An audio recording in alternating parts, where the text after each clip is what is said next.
पालते हैं। विश्व के बड़े धर्मों में एक इस्लाम भी है।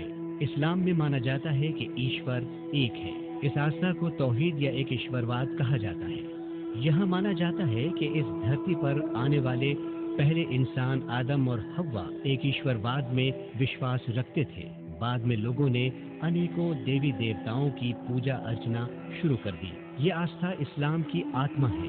इस्लाम में माना जाता है कि ईश्वर जैसा कोई नहीं। वो न किसी का बाप है और न बेटा, वो न किसी का पति है और न किसी का रिश्तेदार। उसका कोई आकार नहीं, उसकी कोई मूर्ति और प्रतिमा नहीं। उसे देखा नहीं जा सकता, केवल महसूस किया जा सकता है। उसे समझा जा सकता है। वो सबका पैदा करने वाला है, मगर उसे किसी ने पैदा नहीं किया। इस्लाम की शिक्षा के अनुसार ईश्वर ही इस संसार के सिस्टम को चला रहा है और यहाँ जो भी घटनाएं घट रही हैं उसी के आदेश अनुसार घट रही हैं। वो जो चाहता है करता है और जो चाहेगा करेगा। उसके कामों में किसी का दखल नहीं। उसके अलावा कोई दूसरा दाता नहीं और न ही कोई दूसरा उसके कामों में बाधा डाल सकता है। उसका हर काम सोची समझी रणनीति के तहत होता है। उसमें किसी तरह की कोई गड़बड़ी नहीं होती और न हो सकती है। वो सब कुछ जानने वाला है और कोई छोटी से छोटी बात भी उसके ज्ञान से अलग नहीं। इस्लाम ने खुदा का जो तस्वुर दिया है वो ये है कि वो एक है, एकता है, वहदहू ला शरीक है। कोई उसका शरीक नहीं, कोई उसका हिमायती नहीं। वो बेनियाज है, वो मोहताज नहीं, किसी पर डिपेंड नहीं करता और वो हिकमत वाला है, ज्ञानवान है और सर्वशक्तिमान है, कादरे मुतलक है।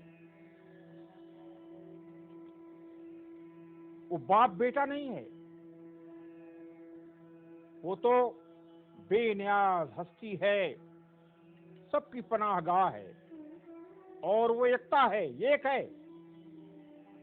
और वो अगली हस्ती है, हमेशा से है। वो जमान मकान से, टाइम और स्पेस से, beyond of time and space, इससे परे है वो। इसलिए सवाल नहीं पैदा होता कि क्या उसका भी कोई खालिक है, उसका भी कोई पैदा करने वाला है। तुम इधर रुख करो, उधर उसका रुख। नहन अक़रबो इलैहि मिन हब्लिल वरीद, तुम्हारी शहरत से भी करीब है। तुम जितना अपने करीब हो उससे ज्यादा करीब तुम्हारे।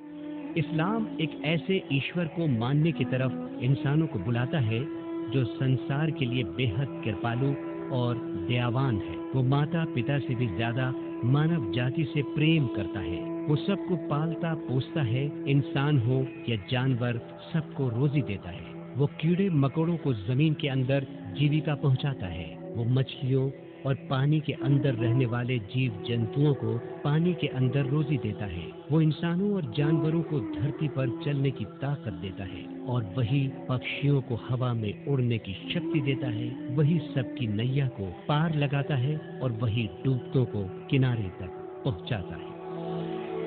अल्लाहु ला इलाहा इल्ला हुवल हय्युल क़य्यूम ला ताख़ुज़ुहु सिनतुन वला नौम लहू मा फ़िस समावाति व मा फ़िल अर्ज़। बताया गया कि अल्लाह वो जीवंत शाश्वत हस्ती है जिसने इस पूरे जगत को, पूरे संसार को संभाला हुआ है और वो न सोता है न उसे ऊँघ लगती है।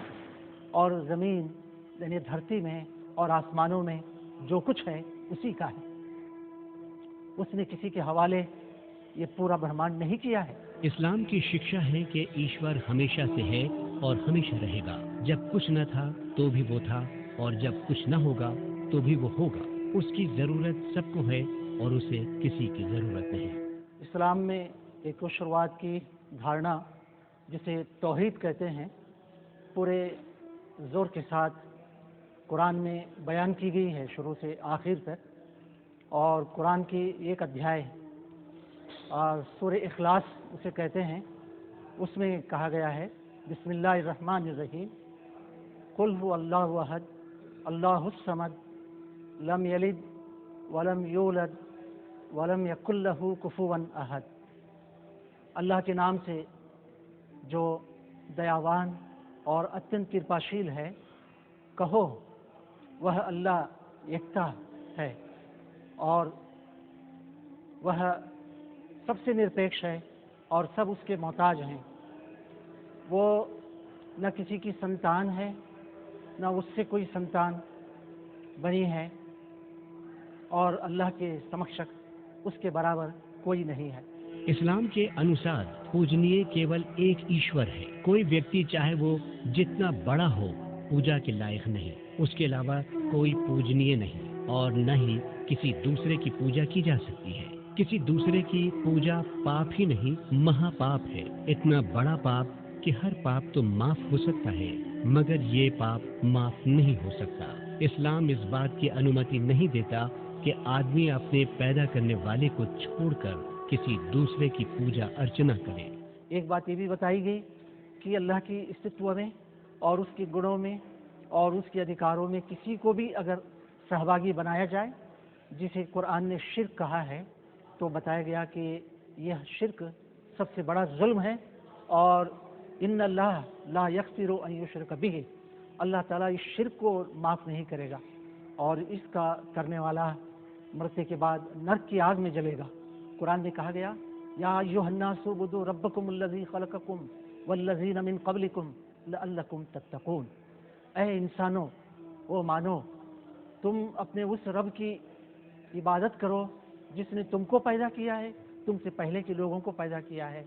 और इसके बाद आगे बताया कि जिसने धरती को तुम्हारे लिए फर्श बनाया और आसमान को तुम्हारे लिए छत बनाया और उसी आसमान से मूसलाधार वर्षा बारिश बरसाई, उस बारिश से तुम्हारे लिए पैदावार हर तरह की निकाल कर तुम्हारे खाने पीने का सामान किया। यूं तो ज्यादातर धर्मों में ईश्वर को माना गया है, मगर इस्लाम धर्म में ईश्वर का कंसेप्ट बहुत क्लियर है। यहाँ किसी तरह का टकराव मौजूद नहीं।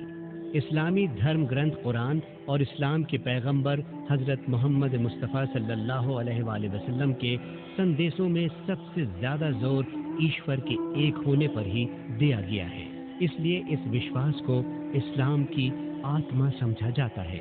इसी के साथ यहाँ ये बताया जाता है कि तमाम इंसान बराबर हैं और सबको अपने कर्मों का बदला परलोक में मिलेगा। यहीं से इस्लाम की शुरुआत होती है। इस्लाम का मूल मंत्र है ला इलाहा इल्लल्लाह मुहम्मदुर रसूलुल्लाह, यानी कोई पूजनीय नहीं सिवाय अल्लाह के और हजरत मोहम्मद सल्लल्लाहु अलैहि वसल्लम उसके भेजे हुए संदेश वाहक हैं।